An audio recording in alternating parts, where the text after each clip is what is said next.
Hello guys, नमस्ते। कैसे हैं आप लोग। मैं अभी जो सीन दिखा रहा हूँ वो दिल्ली का है, दिल्ली केंद्रीय सचिवालय का। और यहीं से जो है वो इंडिया गेट के पास ये जो ग्राउंड आप देख रहे हैं, झील जो देख रहे हैं, डायरेक्ट इंडिया गेट के पास जाती है। आइए जानते हैं इंडिया गेट के कुछ वो तत्व जो इंडिया गेट के बारे में परिचित है। विकिपीडिया के मुताबिक इसे सन 1931 में बनाया गया था।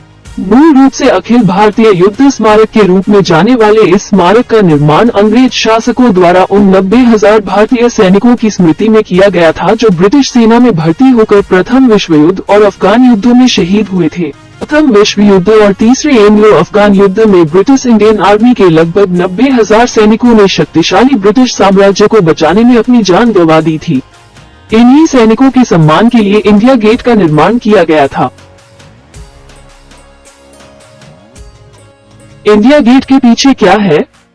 नेताजी की प्रतिमा ठीक इंडिया गेट के पीछे स्थापित की गई है। इनकी प्रतिमा को सलामी देते हुए देखा जा सकता है। खासतौर से रात के समय जब स्मारक की सभी लाइट जल जाती है तो ये प्रतिमा बहुत ही सुंदर दिखाई देती है। दिल्ली का नाम कैसे पड़ा? ब्रिटानिका के मुताबिक किंवदंती के अनुसार शहर का नाम राजा धीरू के नाम पर रखा गया था, जो ईसा पूर्व पहली शताब्दी में इस क्षेत्र पर शासन करता था। जिन नामों से शहर को जाना जाता है, जिनमें दिल्ली, देहली, दिल्ली और दिल्ली आदि शामिल हैं, संभवतः उनके नाम का अपभ्रंश है।